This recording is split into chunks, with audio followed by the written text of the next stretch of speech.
Good afternoon, everybody. How are we? It's a newsy day indeed. And last night we saw the very best of America. After spending nearly 300 days aboard the International Space Station, Butch Wilmore and Sunny Williams are back on Earth. These two incredible astronauts were only supposed to be up there for 8 days, but because of the Biden administration's lack of urgency, they ended up spending 9 months in space. Joe Biden's lack of courage to act boldly and decisively was a big reason why Butch and Sunny did not make it back until yesterday. But President Trump doesn't waste time.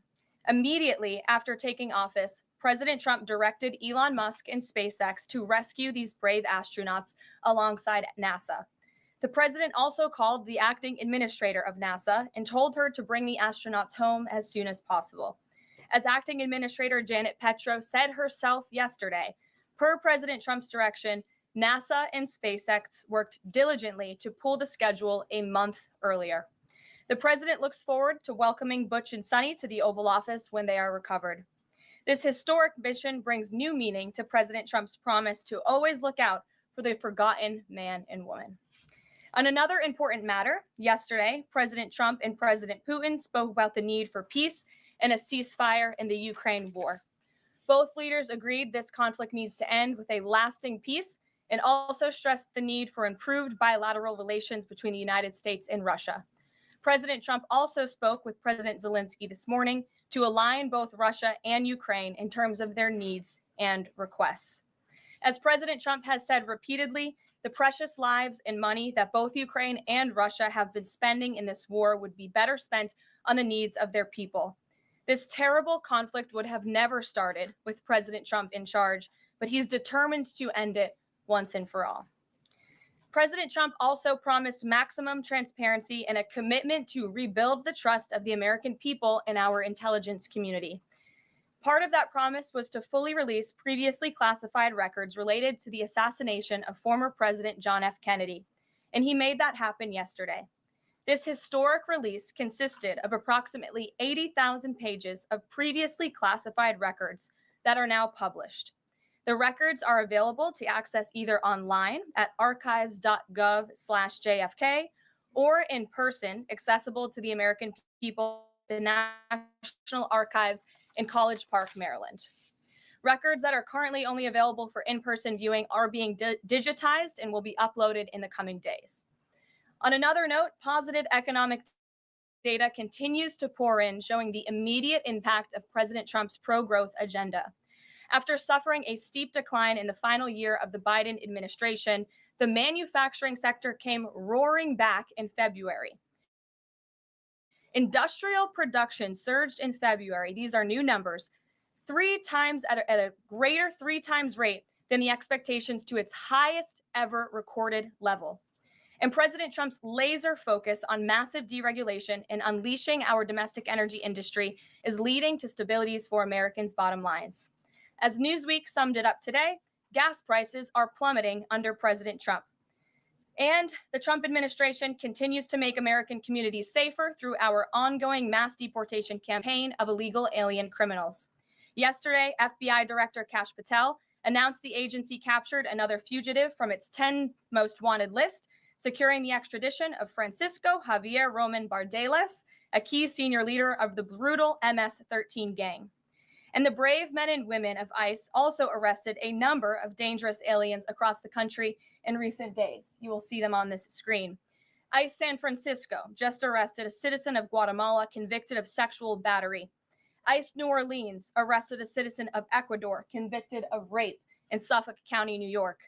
ICE Atlanta arrested a citizen of Mexico convicted of assault by strangulation.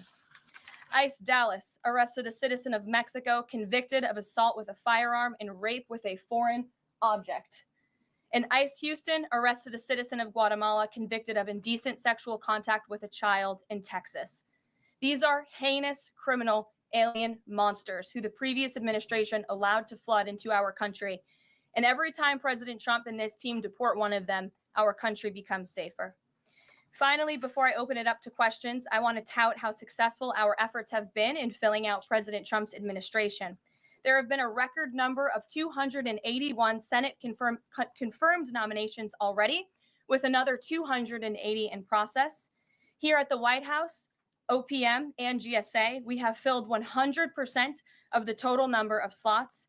And this is a record number of placements in the first 58 days of any administration, and a testament to the caliber and the sheer quantity of talented people who want to work for President Trump to make America great again. Here in our new media seat today, we have Katie Pavlich. Katie is the editor of townhall.com, which is a subsidiary of Town Hall Media. It's a leading conservative news and opinion outlet based right here in Washington, D.C., with writers and journalists reporting around the country. Last year, Town Hall Media had 60 million unique users and 1.4 billion page views, with a broad reach on a number of social media platforms. With that, Katie, please kick us off. Thank you, Caroline. Really appreciate it. Sure. Thank you. So given the back and forth with this U.S. District Judge and the administration's use of the Alien Enemies Act, does the president plan to send new and additional flights of Venezuelan gang members, now designated as foreign terrorists, from the U.S. to El Salvador or elsewhere? Can Americans expect to see those flights sometime soon? Americans can absolutely expect to see the continued Homeland Security Kristi Noem and also our Secretary of State, Marco Rubio. Since you brought up the judges, I would like to point out that the judges in this country are acting erroneously. We have judges who are acting as partisan activists from the bench. They are trying to clearly slow walk this administration's agenda, and it's unacceptable.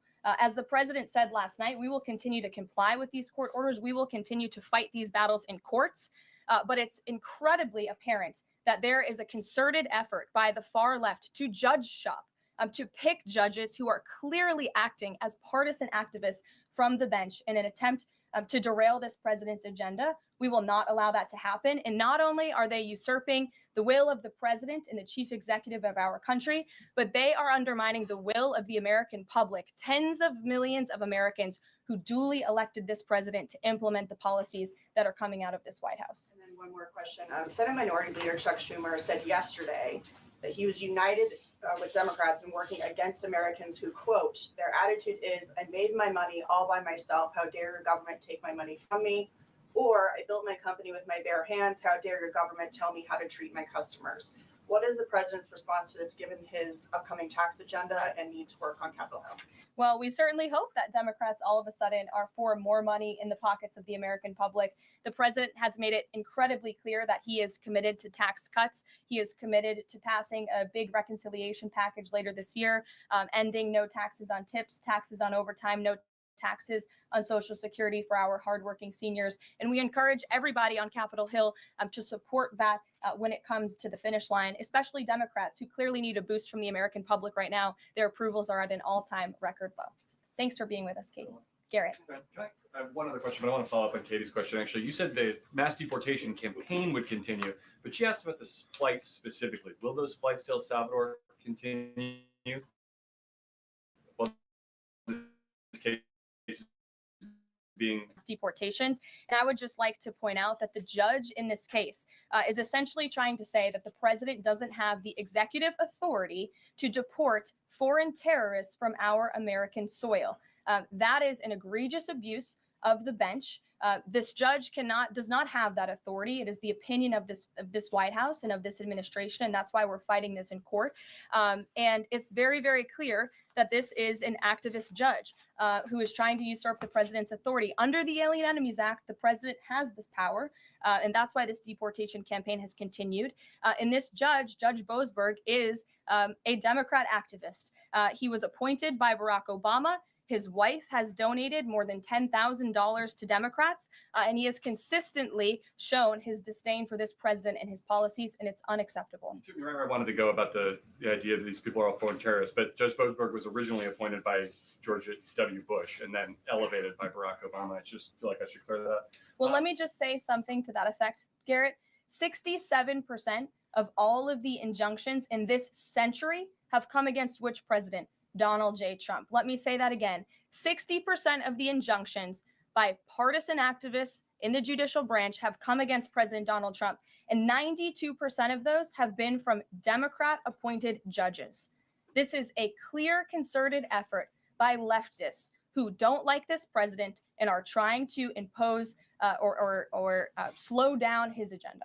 So, given that, do you think it's a good use of Congress's time and the president's political capital to try to impeach and remove a federal judge, which would take 67 votes you're unlikely to get in the Senate? Well, look, the president has made it clear that he believes this judge in this case should be impeached. And he has also made it clear that he has great respect for the Chief Justice, John Roberts. And it's incumbent upon the Supreme Court to rein in these activist judges. These partisan activists are undermining the judicial branch by doing so. We have co-equal branches of government for a reason, and the president feels very strongly about that.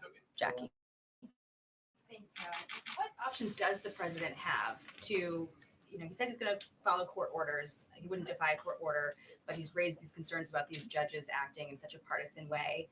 What option does he have to ensure that his agenda continues to move forward while this is ongoing and the judges appear to be trying to just block and delay and impede? Well, you're right. They are trying to block, delay, and impede. This is lawfare. The president is no stranger to it. He faced it in his campaign, and this is a continuation of the lawfare that President Trump faced as a candidate, and he's now unfortunately facing as a president. Clearly, these partisan activists in the judicial branch didn't get the memo on November 5th when the American people overwhelmingly reelected this president to continue with mass deportations. So White House counsel and the Department of Justice are working on this. They're appealing these cases, and we will continue to use the full weight of the White House counsel's office and the president's team of lawyers to fight this in court, because we know we will win, even if we have to go all the way to the Supreme Court. Andy McCarthy said in an interview with Hugh Hewitt, he certainly agrees with what the president is trying to do with the Alien Enemies Act, but he's not sure that the law is completely on his side. He cites some previous Supreme Court rulings dealing with enemy combatants in wartime, says that even they have a challenge or a right to challenge their detention in court. He raised concern also that while TDA has been designated as a terrorist organization, these individuals hadn't been prosecuted for terrorism. So my question is, will the president ask Congress potentially to declare war on these cartels for the invasion that he's talked about so that he's on stronger legal footing? Well, we absolutely disagree with the legal opinion of the individual that you mentioned. We would not have moved forward with this if we didn't believe the president. This was within the president's executive authority to continue with this mass deportation effort under the authority provided to him under the Alien Enemies Act. And when you read the act, as I did last time at the podium, a predatory incursion is absolutely what has happened with Tren de Aragua. They have been sent here by the hostile Maduro regime in Venezuela, and the president, immediately upon taking office, designated TDA as a foreign terrorist organization. And under this act, it is within the president's authority to deport these terrorists. And anybody trying to defend these terrorists who have now been sent off of American soil should talk to the families of the individuals who these heinous monsters have killed and have raped. If you talk to those families, they are so heartened by the president's decision to take tough action and to use his executive authority, something that no other president has been willing to do, because President Trump does what he says he's going to do, and he is deporting these foreign terrorists from American soil to secure our homeland, and he's within his rights to do that. Jennifer. Tesla, there's a website that's trying to dox Tesla owners across the country and saying they're only going to take down personal information when people show that they've sold their cars. What's the administration going to do about that?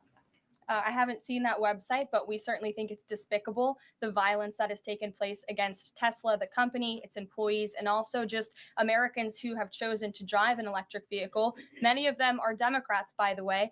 Democrats were big supporters of Tesla and of electric vehicles until Elon Musk decided to vote for Donald Trump. So we would like Democrats to also come out and condemn this heinous violence that we have seen. And I believe the Attorney General has said she's investigating these incidents as acts of domestic terrorism. Jennifer. On Ukraine, can you say, is the White House going to pause foreign military aid or intelligence sharing with Ukraine, as Russia says it's pushing for? And then I have a follow-up on the Federal Trade Commission. Sure.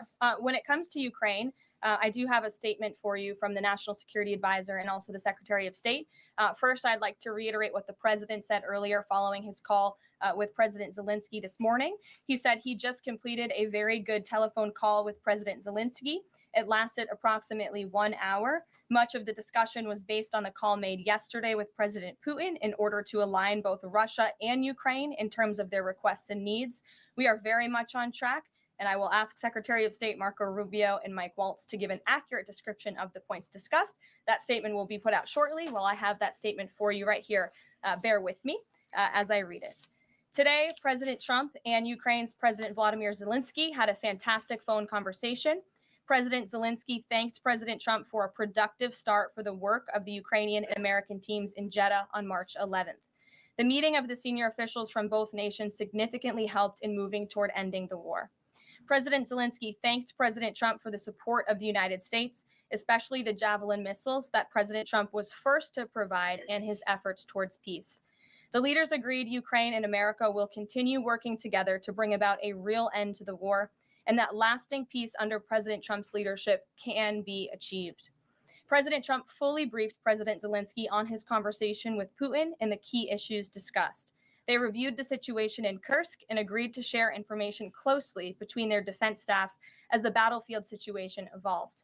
President Zelensky asked for additional air defense systems to protect his civilians, particularly Patriot missile systems, and President Trump agreed to work with him to find what was available, particularly in Europe. The two leaders also agreed on a partial ceasefire against energy. Technical teams will meet in Saudi Arabia in the coming days to discuss broadening the ceasefire to the Black Sea on the way to a full ceasefire. They agreed this could be the first step toward the full end of the war and ensuring security. President Zelensky was grateful for the president's leadership in this effort and reiterated his willingness to adopt a full ceasefire. President Trump also discussed Ukraine's electrical supply and nuclear power plants. He said that the United States could be very helpful in running those plants with its electricity and utility expertise. American ownership of those plants would be the best protection for that infrastructure and support for Ukrainian energy infrastructure. President Zelensky also thanked President Trump for continuing to push humanitarian concerns, including the exchange of prisoners of war. He noted they had just had a successful exchange and thanked the president for his leadership on that. President Trump also asked President Zelensky about the children who had gone missing from Ukraine during the war, including the ones that had been abducted. And President Trump promised to work closely with both parties to help make sure those children were returned home. They agreed all parties must continue the effort to make a ceasefire work. The presidents noted the positive work of their advisors and representatives, especially Secretary Rubio, National Security Advisor Mike Waltz, Special Envoy Kellogg, and others. The presidents instructed their teams to move ahead with the technical issues related to implementing and broadening the partial ceasefire. The presidents instructed their advisors and representatives to carry out this work as quickly as possible. The presidents emphasized that in further meetings, the teams can agree on all necessary aspects of advancing toward lasting peace and security. That is a lengthy statement that was just given to me, so thanks for bearing with me. Our office will, of course, provide this after. And as you know, as I just pointed out in the statement, the president's team of negotiators and national security experts will be heading to Saudi again later this week to continue working on and ironing out the details. But I would just like to emphasize we have never been this close to peace, and it's only because of President Trump that we are here. I think a couple of years ago, as you all reported on the war, it was incomprehensible to have a partial ceasefire in this conflict. And today that is true because of the leadership of this president. So you said they agreed to closely share information between their defense staffs. Does that mean all intelligence sharing will continue? So the White House is rejecting Russia's request to pause? Intelligence sharing in terms of defense for Ukraine will continue to be shared. Mary. Thanks, Caroline. I have two questions. One on the United States Institute of Peace and then on the Supreme Court, if that's okay. Sure. So on the United States Institute of Peace, this is a little bit wild. I understand the old president refused to leave after he was removed from his position. He barricaded himself in his offices, had to be escorted out by police, left the building without Wi-Fi, telephones, elevators, and more, and is now telling media that Doge broke in and illegally removed him. So can you comment on this sequence of events and specify, did Doge illegally enter? I'm really glad you brought this up, Mary. We were made aware of this story by individuals at Doge, at Elon Musk's team, and also at the State Department who were unable to access this building. And it became very clear that there was a concerted effort amongst the rogue bureaucrats at the United States Institute of Peace to actually physically barricade themselves essentially inside of the building to prevent political appointees of this administration who work at the direction of the President of the United States to get into the building. There was a piece in the Daily Caller, thank you for sharing the truth on this, about what happened. Staff contacted the MPD in an attempt to prevent DOJ personnel from entering. They barricaded the doors. They also disabled telephone lines, internet connections, and other IT infrastructure within the building. They distributed flyers internally, encouraging each other to basically prevent these individuals from accessing the building. I use this to say this is what DOJ and this administration is facing. It's a resistance from bureaucrats who don't want to see change in this city. President Trump was elected on an overwhelming mandate to seek change and implement change, and this is unacceptable behavior. Thank you. And just really quick on the Supreme Court, I know it's been almost 3 years now since the leak of the draft Dobbs opinion to Politico, actually. A leak which sparked protesting outside the homes of the justices and even brought on one attempted assassination attempt. I know Justice Alito said that it made the justices targets for assassination, but yet the Supreme Court has not tracked down any leaker. Does the White House have interest in finding out who that leaker was, and can you comment on that at all? I know generally speaking, the president has an interest in finding leakers, and he believes it's unacceptable. And it's the position of this administration. You've seen the Secretary of Homeland Security has taken tough action at her agency. Leaking is unacceptable to this president and to the leaders across the board in this cabinet, especially when it puts people in harm's way. Sure. Thank you, Caroline. A mom whose daughter was forced to change in a locker room with a biological male at school filed a complaint with the DOJ. How will the Trump DOJ deal with violations of President Trump's orders protecting women and girls like this?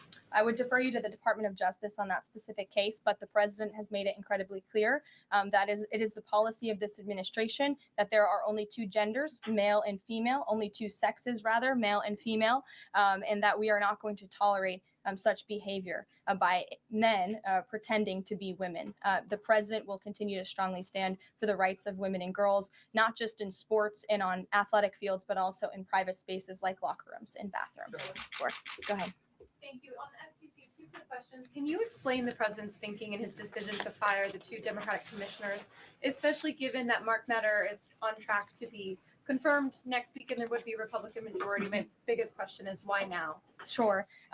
Because the time was right to let these people go, and the president absolutely has the authority to do it. And they were given ample notice in a letter that I believe your outlet reported on. So it pretty much explains exactly why this administration chose to let those individuals go. Is the ultimate goal to get this to the Supreme Court to try to overturn the 1935 precedent? The goal was to let these individuals go. If we have to fight it all the way to the Supreme Court, we certainly will. Rachel. Back to those deportation flights to El Salvador, can the administration provide any more details on how authorities determined that each of those men were in fact members of a gang? And if the White House can publish images, photos, videos of those men, why can't the administration just release basic information like their identities and names? We are not going to reveal operational details about a counterterrorism operation. But what I can assure you, as I said on Monday, we have the highest degree of confidence in our ICE agents and our Customs and Border Patrol agents who have committed their lives to targeting illegal criminals in our country, particularly foreign terrorists, and they had great evidence and indication. They have the highest degree of professionalism, and they were 100% confident in the individuals that were sent home on these flights and in the president's executive authority to do that. To follow up, I know in the last briefing you cited privacy concerns as a reason why the administration may not be able to reveal the identities. What exactly are the privacy rights of immigrants who were deported that the administration says were dangerous enough to be sent to El Salvador and sit in a prison? Again, as I just said, we're not going to reveal the operational details of a counterterrorism operation for quite obvious reasons. We're trying to combat terrorism here in the United States of America. Jeff. I could ask something else about the phone call yesterday. There was a couple different readouts from the Kremlin and the U.S. on a couple different points. One was energy and infrastructure. The U.S. statement said energy and infrastructure. The Kremlin said energy infrastructure. What is your understanding of what the actual substance of the disagreement was? And then one other question on that. I would defer you to the readout that was provided by the White House. That's our understanding, and that's the truth. And if I could ask a question about the judge as well. How does a president define a bad judge? Is it just someone who disagrees with him? And is No. that a dangerous precedent in this case? Because this is a temporary ruling from Judge Boasberg that he could ultimately rule in your favor. Is he setting up a standard here for calling for the impeachment of a judge who may ultimately rule on your side? No, it has nothing to do with disagreeing with the president on policy. It's with disagreeing with the Constitution and the law. And it's trying to usurp the authority of the executive branch of this country. It's having baseless reasoning for these injunctions. And it's a clear effort by these judges to slow roll this president's agenda. And if you just look at the injunctions that this president has faced, deporting foreign terrorists from our homeland, hiring and firing of executive branch employees, which when the president is the executive of the executive branch. You also see an injunction by a partisan activist judge when it comes to the Secretary of Defense trying to determine the readiness of our troops and the qualifications of our troops in our armed forces. Does a single district court judge really have more authority over the commander-in-chief and the Secretary of Defense to determine who should serve in our United States Armed Forces? Absolutely not. Anyone who has taken a basic civics lesson can understand that, and it's ridiculous lawfare that we are witnessing. And it's The president said he respects the Chief Justice here. Does he respect him specifically on this case and this opinion, or respects him overall? And has he spoken to any other Supreme Court justice? The president respects Chief Justice Roberts overall. He just expressed that to me in the Oval Office, but it's also quite clear that the Supreme Court needs to rein in these judges who are acting as partisan activists, and they are undermining the judicial branch, and it's a dereliction of duty on their behalf. Deanna, go ahead. Thank you so much, Caroline. On the call with Zelensky, did they discuss the minerals deal at all? Is that back on the table, and what do the Ukrainians have to do to get that back on the table? And then one on the Russia call as well. Again, I just provided a very lengthy readout of the call that was provided by the Secretary of State and the National Security Advisor. And now we have moved beyond the economic minerals deal. We are at a place of peace. We're at a partial ceasefire, and we're moving towards a full ceasefire and a long-standing peace in this conflict. And that's great news for the American public. The Kremlin readout mentioned that Trump and Putin spoke about potential U.S.-Russia hockey games. And the Kremlin readout also said that Russia wanted the U.S. to stop U.S. intelligence and U.S. funding to Ukraine. The president has said that that conversation did not happen. Just wondering if you can get us any more clarity on that. And also, again, if it's energy infrastructure or if it's energy and infrastructure, because I think there is a big difference between that. Again, as for the readouts of the call, I would defer you to ours. And when it comes to the topic of hockey, it did come up. However, we're more interested in securing a peace deal than scheduling hockey games right now. Sean. Hey, about the deportation flight. So was it the president himself who directed the planes to stay in the air after the judge ordered them to turn back? The president invoked the Aliens Enemies Act with a proclamation, which then directed the Department of Homeland Security and the Department of State to move forward with the plan of action. And as I said yesterday, all of the planes that were subject to the judge's written order took off before the order was submitted in court. I was asked and answered that question multiple times yesterday. Kate, go ahead. Is the president still considering pressuring Russia with sanctions or tariffs to try to get a full ceasefire? And is there any kind of deadline or timeline that the White House has in mind for when that pressure might ramp up? Again, the president had a nearly 2-hour-long call with President Putin yesterday. We provided a readout of that call, and we have his negotiating team heading to the Middle East this week to continue these discussions in regards to sanctions and any other details. I'm not going to give a readout of those from this podium. And on TikTok, is Oracle the leading contender for a deal? And would the U.S. back a deal that keeps TikTok's algorithm and the underlying technology still in Chinese hands? As President Trump does so well, we don't get ahead of ourselves when we are in the midst of the art of the deal. So when the president and this team are ready to announce a deal on TikTok, which is a high priority for the president, we will make that known. I've seen that reporting, but I'm not going to comment on it just yet. Sure, go ahead. Thank you, Press Secretary Leavitt. Some prominent Trump supporters have been making the case that Derek Chauvin deserves a pardon. They argue that he did not receive a fair trial. Joe Biden and other Democrats actually implied that he was guilty while the trial was going on. BLM rioters had these jurors under immense threat and pressure. Mainstream media, frankly, many news outlets here today are complicit here. They chose to ignore the autopsy report. They chose to ignore the full body camera footage. They decided to slander Derek Chauvin as a racist cop instead. Does the administration believe Derek Chauvin received a fair trial, and will they consider a pardon moving forward? The president has been asked and answered this question. He said it's not something he's considering at this time. Philip. Thank you. Two questions. First, just a follow-up on the readouts from those calls. When it comes to the discrepancies between the U.S. and Russian readout of that call between President Trump and Putin, is it the president's assessment that something is getting lost in translation, or does he believe that the Russians are trying to play games here? Nope. The president believes in his team that put the readout out, and he also put his own out on Truth Social. We've been incredibly transparent about all of the president's calls with foreign leaders. And again, I would defer you to the readout. And then following up Michael. on Thank you, Caroline.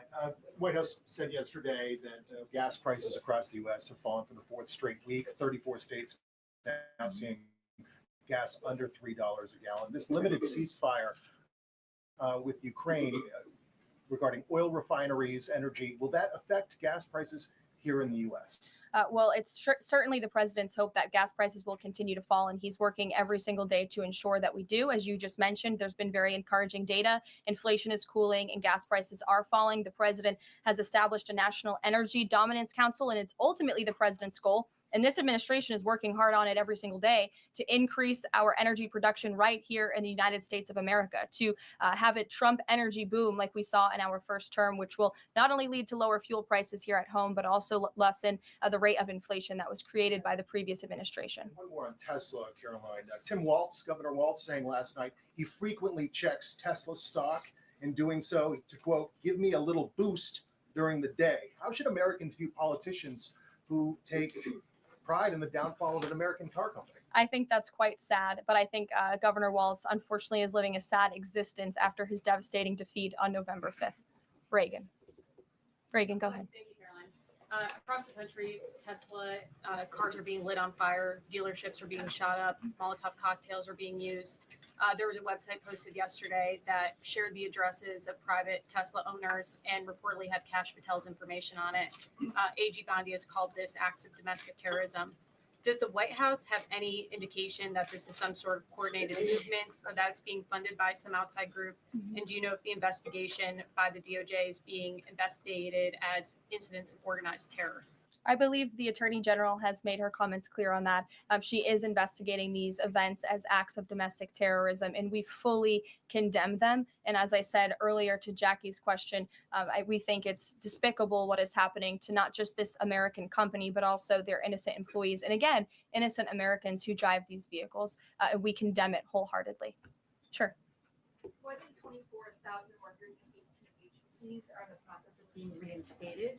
What is your message to these workers, and can you assure them they won't be fired again as the administration directs agencies to do more layoffs? Well, the administration is complying with the court's order. Again, as I have spoken about repeatedly, we think it's despicable that we have judges acting as judicial activists, partisan activists, trying to dictate who the president of the United States, the executive of the executive branch, can hire and fire. We have never seen anything like this. We are fighting this in court, and we will continue to fight it all the way to the Supreme Court if we have to. And as for federal employees, it's been the very common sense position of this president and the administration that bureaucrats here in Washington, D.C. need to show up to the office just like the rest of America. Middle-class Americans, from doctors to business owners to teachers to law enforcement officers, have to show up to their offices every single day. And the president has made it a clear priority that people in this city have to do the same. And we are also continue to be committed to reducing the scale of our workforce and to reducing the size of our federal bureaucracy here in Washington, D.C. to save taxpayers' money. Annie, go ahead. Thanks so much. In the statement that you read, you referenced the president's interest in helping return Ukrainian children to their parents, to their families. There's an organization that provides intel and information about those children that their aid has been cut. It's a Yale University program that used foreign aid. And I'm curious if, as part of this new thinking with Ukraine, that aid might be unfrozen. I have no updates about that or that specific program at this time. Karen. Thanks, Caroline. Just to follow up on your answer to the question on the minerals deal, you said that the White House has moved beyond the minerals deal. What does that mean? Is that no longer on Nope. the table? Nope. It means the minerals deal was that first set of framework that you all saw in that very public meeting with President Zelensky and President Trump in the Oval Office. We are now focused on a long-term peace agreement. As you know, on that deal or that meeting between President Zelensky and President Trump, the Ukrainian president at the time wasn't talking about a greater peace deal. We are now at that place where we are talking about that. So we've moved beyond just the economic minerals deal framework, and we're looking at a lasting ceasefire. Right now, we're at a partial ceasefire. But again, the president is sending his highly skilled, intelligent, and experienced team to Saudi Arabia later this week to continue fighting for peace in this conflict. And I would just reiterate one more time, we have never been closer to peace than we are today. Thank you very much, everybody. We'll see you later. Carolyn, you can go down this way.